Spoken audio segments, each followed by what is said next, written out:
Everyone, welcome back to my workshop. It is good to be back from my road trip, and we have more things to work on for you. And today we are going to be looking at the Atomstack R1 Pro kit, which includes not only this chuck rotary, but as well as a roller rotary. So I'm going to be going through what's included in the kit, talk a little bit about the setup, and we will run a few tests on it for you. So if that's something you're looking at and are interested in, stay tuned. We're going to jump right into it. All right, so this is everything that is included in the kit. I've pulled it all out of the box so it's easy to see.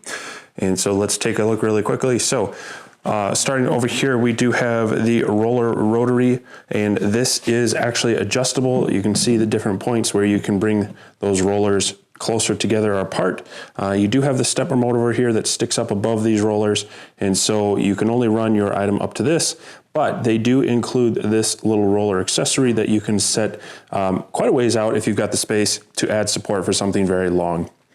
With that, they do have an instruction manual, an installation manual specific to the roller rotary. The second item included in the kit, of course, is the chuck rotary, and this is the primary piece of this kit people are most likely interested in. So this does have an adjustable head. There's a nice knurled knob there, allows you to flip this 180 degrees, and up front here you do see they have a degree indicator if that is of interest to you.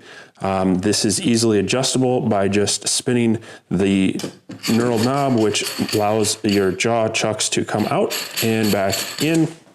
And then they also include this nice end stop with a rubberized end on it that will allow you to support your items. Now for accessories with the rotary chuck, you do have these metal posts, which are great for small items such as rings and bands. And then they do have two types of chucks. These are rubberized plastics. They bolt on in different areas on the chuck. So you have the single straight but long ones, and then you also have the stepped items as well. They do provide the toolkit and the screws to allow you to attach the chucks to the jaws as well. They also include a couple of measuring devices. They have this kind of fabric tape measure that will allow you to wrap it around cylindrical objects to find their circumference. And then they also have this plastic calipers that will allow you to measure diameters. Now, when working with the chuck rotary, you do want to make sure that things are level, and so they do provide this small bubble level, which is very convenient, setting on your item and then being able to set the angle. In addition to that, they do provide these feet. So if you are using the Atomstack series of lasers, this will clamp onto the feet. There's just a bolt that goes in there and will clamp around the feet, and then they do have this rubberized foot on the bottom, as well as a threaded insert for you to anchor it as so desired. And then of course they do provide the cables. The white one is specifically for the Atomstack laser, and then there is also this black one which also has a slightly different pinout which will allow this to be compatible with third-party lasers as well. So that is what is included with the kit, and now let's get this hooked up and start testing it. All right, for our first test, I'm going to go ahead and install these stepped feet on here. So what I like to do is just loosen that up a little bit, get this angled up, and you'll notice there are two screws on, two screw holes on these. And so you want to find your cap head screws, and then you will need the appropriate Allen wrench from their kit. And so you want to grab the right one. It's going to be the middle size. And then the important thing is to make sure these all get into the same feet. So I'm going to start with the ones where this kind of notched area just lines up with the end, and then we can adjust from there. So just go ahead and install your feet in here. You want to make sure these get snugged down so that they don't slip, and we will go from there.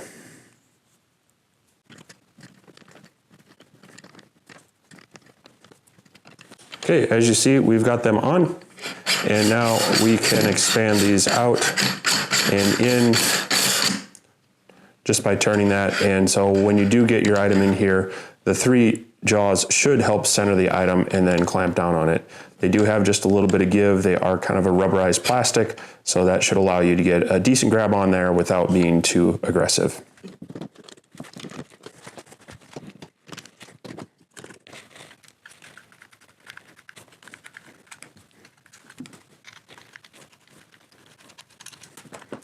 All right, so to finish the setup, we have our laser up on the feet. We took the end the shroud off of the laser module, and now we want to get the rotary hooked up. So we do have our white end cable, and so that does just need to plug in to the bottom here. So it might be easiest to flip this around, and you want to get this lined up. And there's they've got a male and a female pin, so you can't get the wrong one in.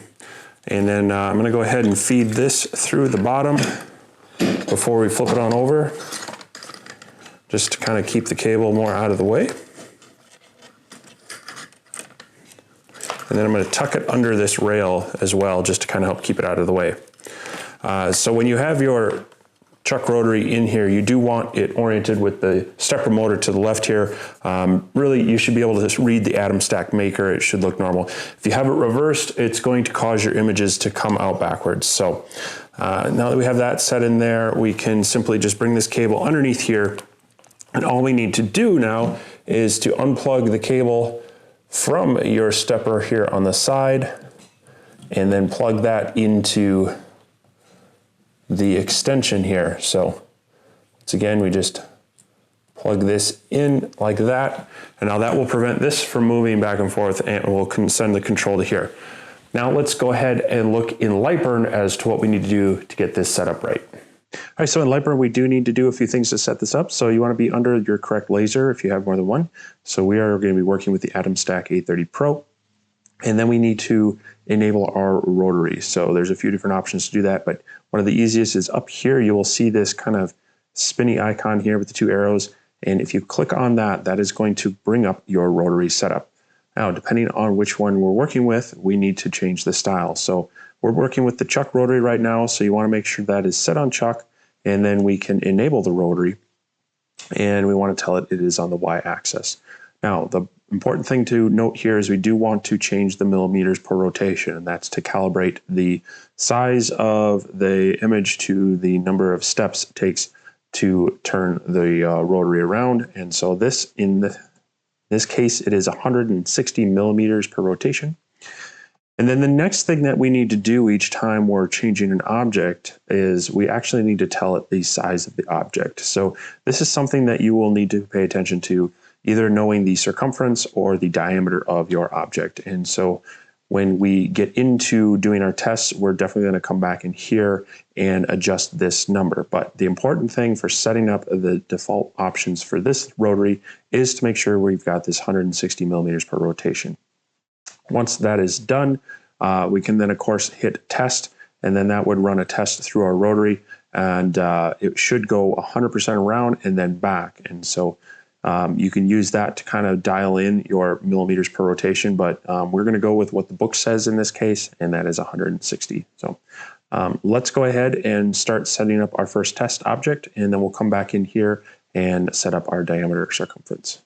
Okay, so now we've got it set up in Lightburn. The two other things we need to do now is just ensure that it is working in the right direction, that we don't need to mirror things and such, and that it looks like it's calibrated correctly. So what I like to do is to take a test material, and I like it to be as straight as possible and non-tapered. Now, I do have this stainless steel tumbler that this top part, it's slightly tapered here, definitely more tapered here, but this will work well. I had bought a number of these a while ago, and we're going to go ahead and use this. Now, to not damage this and waste it, what I'm going to do is use some green tape. Now, there are a few different brands of this. I like using green because the blue doesn't always engrave as easily, and it definitely is easier to see and smoother on this. So all we're going to do is take this tape and we're going to put a couple bands on it just to cover the surface, and then we will lightly mark it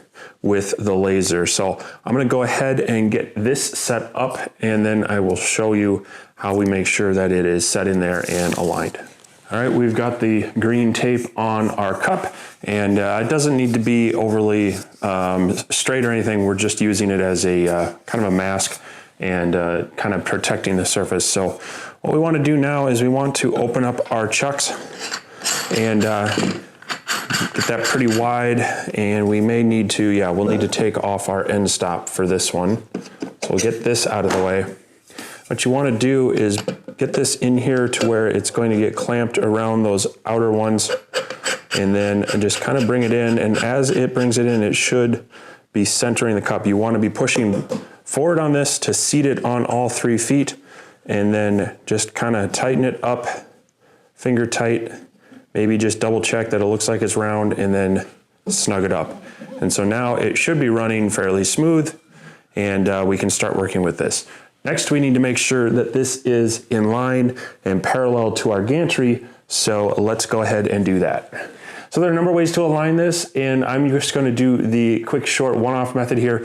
But if you're going to do a lot of these, what I would strongly recommend you do is create some sort of jig so that you know you can set your laser in place and then have something that where your jig or your rotary is going to set in place and know that it is parallel to your access, your gantry here. So if you're doing a lot, set something that maybe keys off your feet in the same spot and allows you to jig that up. But what we're gonna do here is I am going to align the laser to the grid on my table here, and then I will align the check rotary to the grid in that same fashion, and then we'll know they're parallel. So I'm gonna do that really quick, and then we'll get on to the test.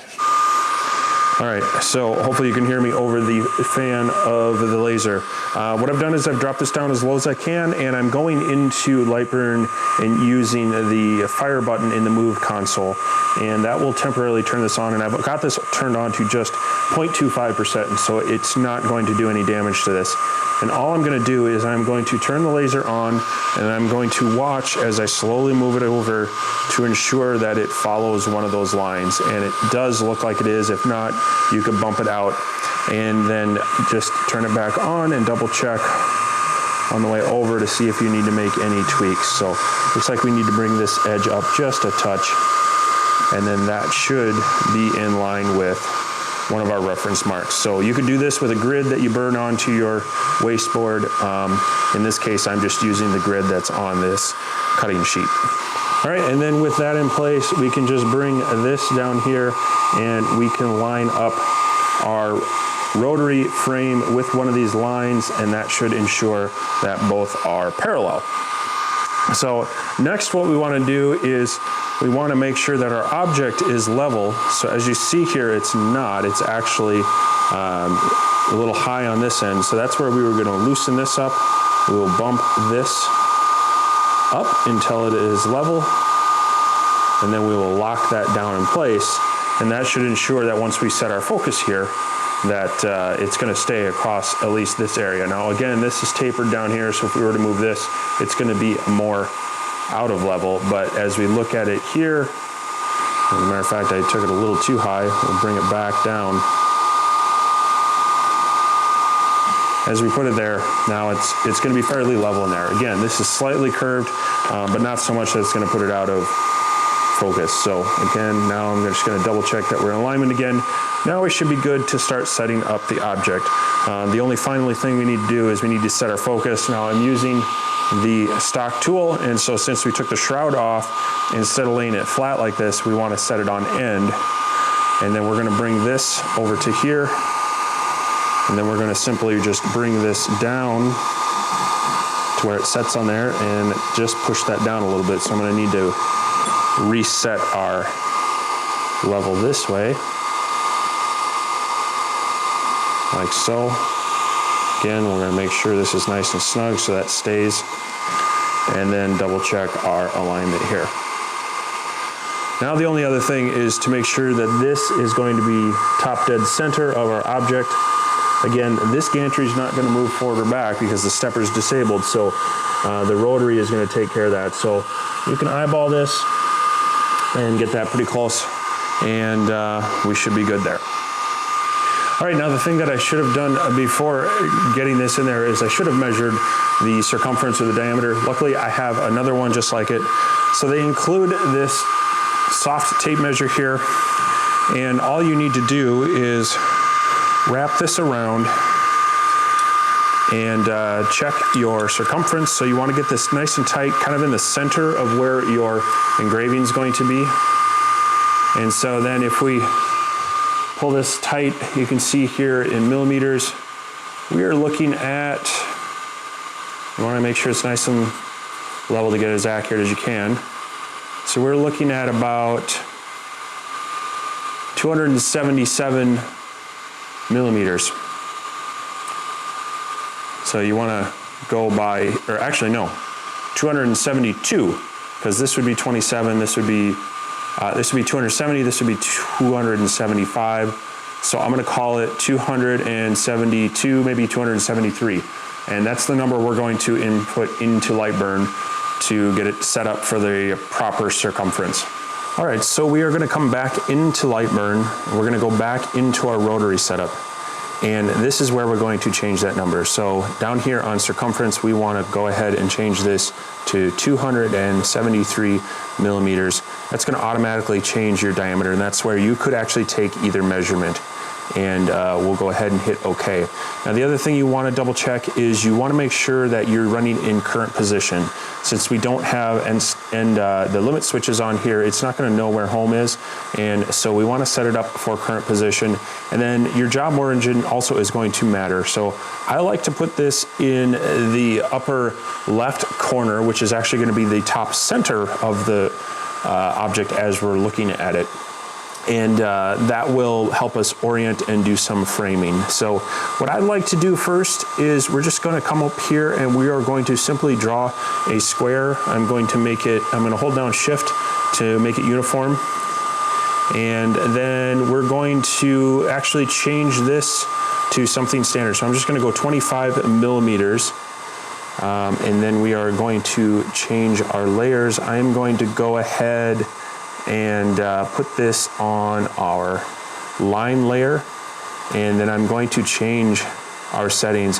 Power, I'm going to bump way down to about 25%, and millimeters per minute, I'm going to keep at pretty high, I think about 500 for this first test, because we're just wanting to etch that tape without going through, so we want to do that. Now we can come back into Lightburn here. We've got this set up. We've got our origin at the top center here. What we can do is go ahead and frame this, and our rotary should give us a quick frame of what we're looking at. It's going to say no, I gotta go ahead and hit output there, and I'm gonna hit frame. It's probably gonna throw an error. No, it didn't. Sometimes it'll throw an error that it might be out of bounds if it is not sure if it's going to hit its limits because we're working in current position and we haven't homed it. If you get that, just go ahead and hit OK. That was pretty quick, but let's take a little quick look at it again, and we'll see if that is working right. That should be taking us an inch square, or 25 millimeters. So once we're happy with that, I'm going to go ahead and throw my glasses on here. And let's go ahead and run that really quick. There we go. It's going to burn top, down, left, right. This may have been a little slow. I hope not. But all right, once that is complete, now we can go ahead and check our measurements to ensure that it is actually burning a 25 millimeter square item. So I'm going to move this out of the way. We're going to take our tape measure, and we are going to measure this from top to bottom, and that is looking like right on 25, and this way is right on 25. So by the book, the measurements and the settings look great. Now the next test I like to do is to go ahead and burn a letter or a number so that I know we are getting the correct orientation. So I'm going to slide this back, and I'm actually going to rotate it over here. And then let's go ahead and take a letter, and we want to use something that can't be two different ways. So we're going to take letter F. Now we want to orient this correctly, so I need to actually rotate this 90 degrees as it is sitting in there. We're going to go ahead and get rid of our square, and since that looked like it was a little slow or hot, I'm actually going to speed this up. Let's go 720. And we'll go with that. Once again, I am going to frame. That looks okay, so I'm going to go ahead and throw my glasses back on, safety first. And let's throw this to the machine. And just make sure that it is burning in the right orientation. Does look like it is. slide this out of the way once again. And yes, so now we know that we have our orientation correct and that it is burning to scale at the settings we're looking at. So you just have to remember at this point, you need to change the circumference or diameter match your object anytime you change this out to a different item. All right, so we are going to start out by marking this stainless steel cup on here, since we've already got it dialed into that. And even though you can mark directly on stainless steel with the right settings, I still like using a marking spray. This is Brilliant's marking spray, and I know it seems kind of expensive. This is anywhere from $50, $60 a can on up, but a little bit goes a long way, and it comes out so much more consistently than the stainless steel straight or some of the other tricks they can use. So if you're getting into this seriously and you're going to be selling your items, do yourself a favor, invest in some of this, put it into your cost. You will be so much happier with it. So all I'm going to do is first, I'm going to clean this with a little bit of alcohol. I'm going to lightly cover this, making sure it has a consistent coating, and then we'll get it chucked up and toss it in there on the laser. All right, we've got this coated nice and evenly on this top area. We've gone ahead and we're still using the same measurements as last time. And then I will make sure that the graphic fits in here as well within Lightburn. So our settings here, we're going 5,000 speed, 50% power, single pass. We're on fill mode. We have it set at 254 lines per inch and fill all shapes at once. So let's go ahead and get the glasses on, and we'll go ahead and send this.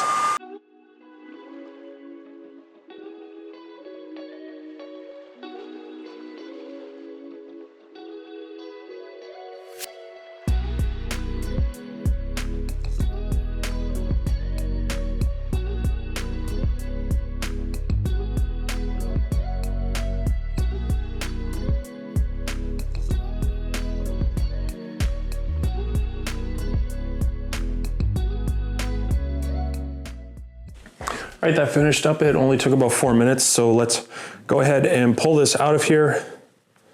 And it's looking pretty dark, which is good. And the nice thing about this, so there you see it before we clean up. It's pretty dark. The nice thing about this laser marking spray is it literally will come off with water. I don't have any water out here right now. So I'm just gonna simply get this paper towel wet with some Windex, and we'll literally just wipe away this marking spray so there's no harsh chemicals or anything. And there you go. It is marked coffee, my emotional support beverage. This is a request by my wife, so we will get this cleaned up. But there you go, in only about 4 minutes after prepping the can with spray, that was done, and fairly nice, even dark marking. All right, so now where the Chuck Rotary really shines is with objects that might have a handle on it. So this is a stainless steel cup, and once again, we could engrave right on this, but I'm gonna go ahead and use some of that Brilliance marking spray. But the nice deal with this is that we can now mount this into this chuck. Once again, we would tighten this down. And now if this was on your normal rotary roller, it would not be able to rotate with this handle all the way down.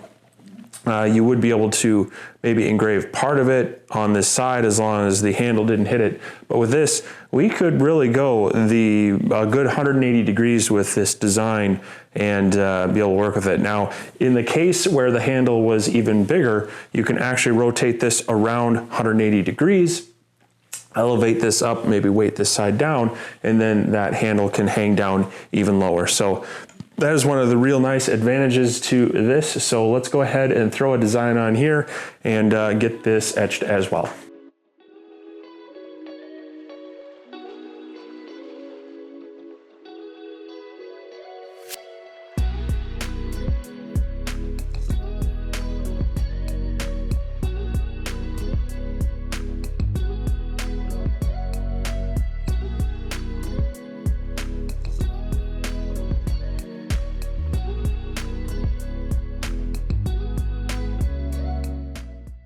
All right, that one took about 12 minutes and looks pretty good. So let's pop this out of the chuck and we'll take a look. So once again, here it is before we wipe it off.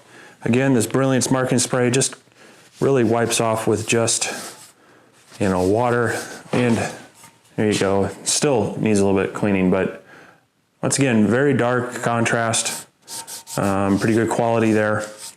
And didn't have to worry about the handle. We were able to get it wrapped around a good third of the mug or so there. So one of the cool features, engraving mugs with handles.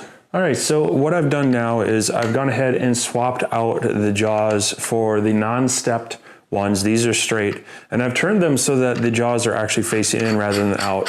What that'll let me do is bring them in pretty tight to clamp down on a fairly small item. And so in that case, I'm actually going to be trying to engrave on these pens. Now, I could just set up a jig and engrave on there, but that's going to give a fairly finite space. So if I want something that's going to actually wrap around this a little bit, that's where we need to use the rotary. And so what this should allow me to do is open this up and then slide this down onto the barrel part, and then that's going to allow me the ability to engrave around this a little bit more. So when I get that dialed in, we'll get design set up in there and we'll see how this works. Now we do still need to tell Lightburn what the diameter or the circumference is of this. Now wrapping that cloth tape around this will be difficult, so that's where you may want to use the included calipers and get a measurement. So according to this, we're looking at about a 10 millimeter diameter.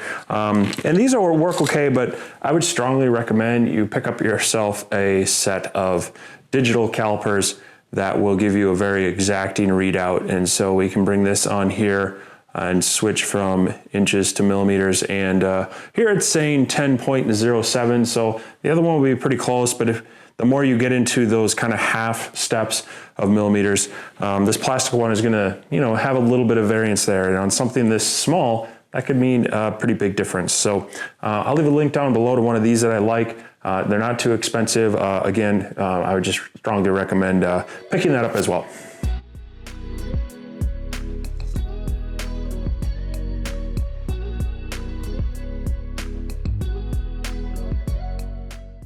All right, that took just about a minute and a half, and let's see how it came out. Now, straight off there, it's a little marred up. But that's where we bring out our magic eraser. I'm gonna use just a little bit of alcohol on here, wet that down, and this should clean up pretty well. And there you have it. Nice customized pen that wraps around a little bit further than you would be able to do straight down with a pen jig. So again, this material, it's going to take a little bit of trial and error on different types of things, whether they're powder coated, anodized and such. So if you're going to do this, get some extra, do some material tests as best you can, get it dialed in. But then you should be able to do some more unique things with even smaller items on the chuck rotary as well. All right, so we've taken a look at some of the features of the chuck style rotary, but this kit does also come with the roller rotary. And so where this is going to shine is on perfectly round kind of cylindrical objects that aren't tapered, as well as longer objects. And so what I'm going to do is I'm going to take this along with this little support piece as well.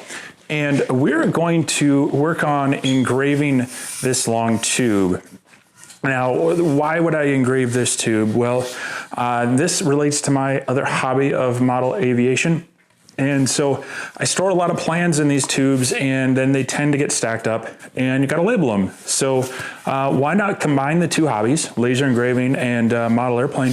And I'm going to engrave something on here that will tell me what might be stored in this tube.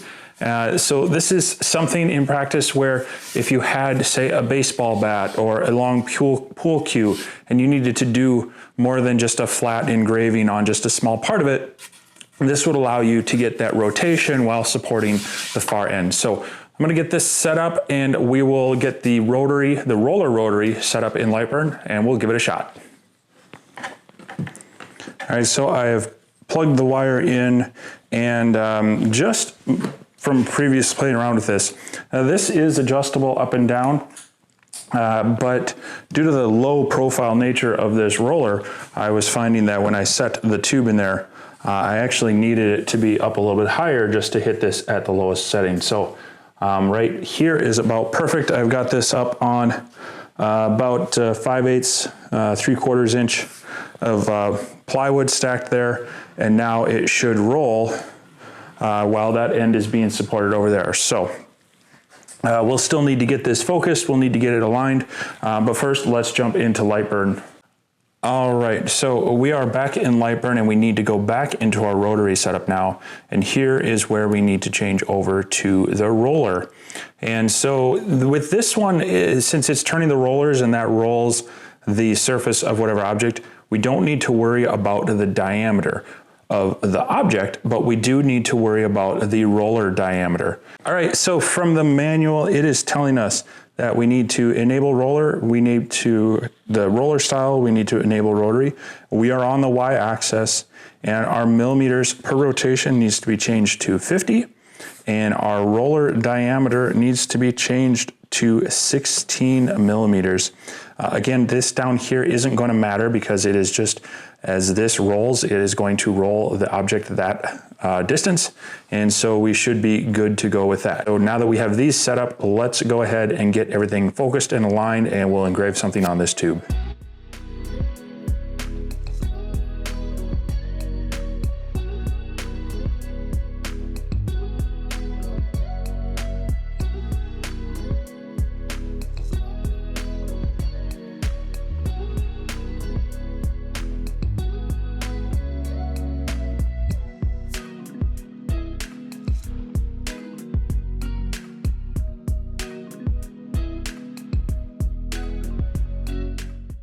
That completed on here. That took about 3 minutes to do, and it's just under 1 inch tall and about 5.5, 6 inches long. So pretty well. And this is a 48-inch long tube, so it was able to support that end and keep this level and in focus the whole time. So hopefully that gives you some ideas about how this roller rotary with that end support can help you do something with a longer length as well. All right, well, that is going to wrap it up on the Atomstack R1 Pro rotary, which includes both the chuck and the roller. I'm gonna have links down below to this if you are interested in it. I will also include other links to some items that I find useful, such as the digital calipers and or the laser safety goggles. Those are some items that are above and beyond what comes in most laser kits, but tools that I find handy and worth spending a little bit extra on. Those may be affiliate links, and they generally will give me a little slight kickback, so I appreciate if you can use them if you find them useful. However, as always, no pressure. If you have any questions or comments about this rotary or anything else you've seen in my shop, go ahead and leave a comment down below. And if this video was useful to you, hit that like button. And if you'd like to see more what's going on in the shop, definitely hit that subscribe button. That all does help this channel, and it'll make sure you catch whatever else is going on in my workshop. Once again, I thank you for stopping by, and I hope you found this useful, maybe entertaining, but again, your views are appreciated, and I hope to see you next time. But in the meantime, I do hope you get out into your workshop and can make something too. Have a great day.